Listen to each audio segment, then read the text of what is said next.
آج ہم ایک بہت اہم صحت کے مسئلے پر بات کر رہے ہیں۔ ہمارا ماخذ ہے موٹاپا، اسباب، اثرات اور بچاؤ۔ تو کوشش کریں گے کہ اس موضوع کو ذرا گہرائی میں سمجھیں۔ اچھا، تو شروع میں ہی ماخذ یہ واضح کرتا ہے کہ موٹاپا صرف وزن زیادہ ہونا نہیں ہے۔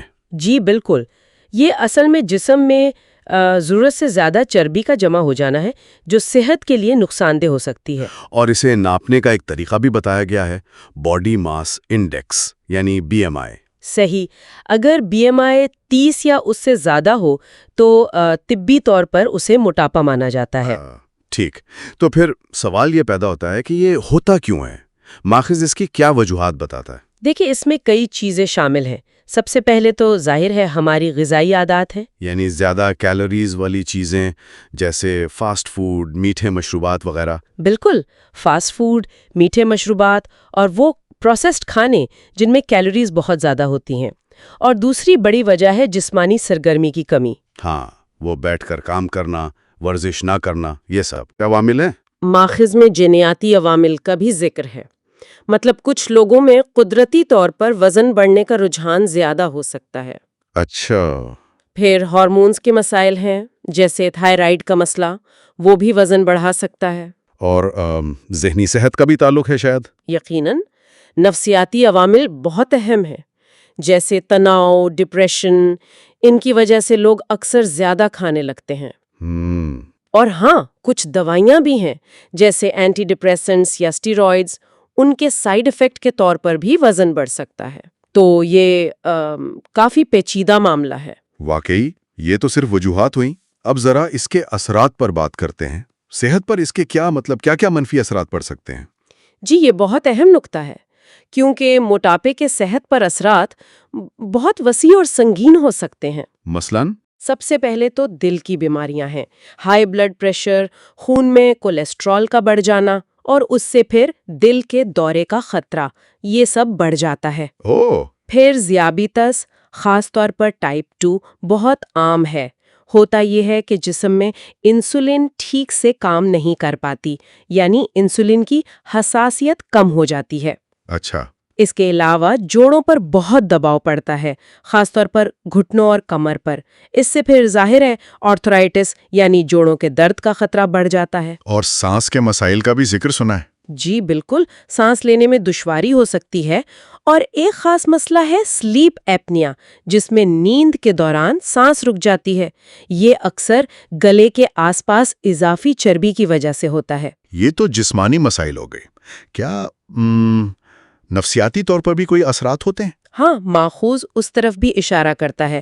خود اعتمادی میں کمی آ سکتی ہے، لوگ ڈپریشن کا شکار ہو سکتے ہیں یا سماجی طور پر الگ تھلگ محسوس کر سکتے ہیں۔ اور چند دیگر مسائل بھی ہیں، جیسے جگر پر چربی جمع ہونا، جسے non alcoholic fatty liver disease کہتے ہیں، اور کچھ خاص قسم کے کینسرز کا خطرہ بھی بڑھ جاتا ہے، جیسے بریسٹ کینسر، بڑی آنت کا کینسر۔ یہ تو واقعی ایک پریشان کن تصویر ہے، لیکن کیا امید کی کوئی کرن ہے؟ مطلب کیا اس سے بچا جا سکتا ہے، یا اگر ہو جائے تو کیا قابو پایا جا سکتا ہے؟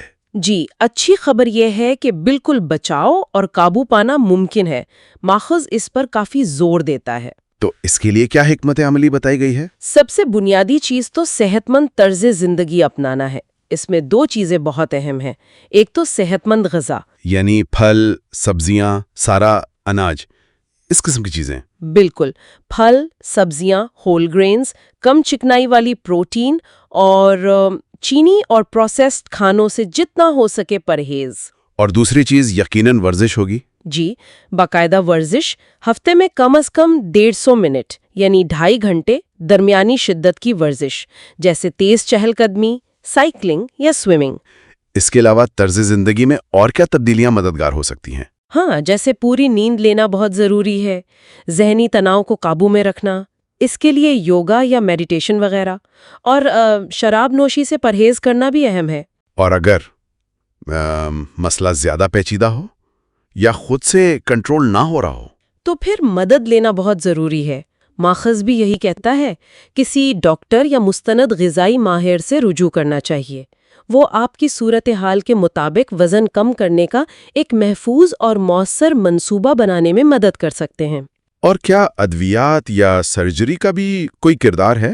جی، بعض شدید کیسز میں جب موٹاپا بہت زیادہ ہو اور صحت کو سنگین خطرات لاحق ہوں تو ڈاکٹر کی نگرانی میں ادویات یا پھر بیریاٹرک سرجری جیسے آپشنز پر بھی غور کیا جا سکتا ہے، لیکن یہ فیصلے بہت احتیاط سے اور ماہرین کے مشورے سے ہی ہونے چاہیے۔ یہ ہر کسی کے لیے نہیں ہوتے۔ تو خلاصہ یہ ہوا کہ موٹاپا ایک سنجیدہ مسئلہ ہے جس کے جسمانی، ذہنی اور سماجی تینوں طرح کے منفی اثرات ہیں۔ بالکل۔ لیکن اچھی بات یہ ہے کہ صحت مند عادات اپنا کر، جیسے بہتر خوراک، ورزش اور اگر ضرورت پڑے تو طبی مدد لے کر، نہ صرف اس سے بچا جا سکتا ہے بلکہ اس پر قابو پا کر زندگی کا معیار بھی بہتر بنایا جا سکتا ہے۔ جی، اور آخر میں ایک بات جو اس پوری گفتگو سے ذہن میں آتی ہے وہ یہ کہ ہمیں یہ بھی سوچنا چاہیے کہ فرد کی اپنی ذمہ داری تو ہے ہی، لیکن کیا ہمارے معاشرے میں کچھ ایسے عوامل بھی ہیں جو اس مسئلے کو بڑھا رہے ہیں؟ مثلاً آپ کس طرف اشارہ کر رہی ہیں؟ مثلاً کیا سب لوگوں کو صحت بخش اور سستی خوراک آسانی سے دستیاب ہے؟ ہمارے کام کرنے کی جگہوں کا ماحول کیسا ہے؟ کیا وہ ہمیں زیادہ بیٹھنے پر مجبور کرتا ہے؟ شہروں کی منصوبہ بندی کیسی ہے؟ کیا وہ پیدل چلنے یا سائیکل چلانے کی حوصلہ افزائی کرتی ہے؟ یہ وہ سوالات ہیں جن پر اجتماعی طور پر غور کرنے کی ضرورت ہے۔ یہ واقعی ایک اہم نقطہ ہے۔ صرف انفرادی کوششیں نہیں بلکہ معاشرتی سطح پر بھی غور و فکر ضروری ہے۔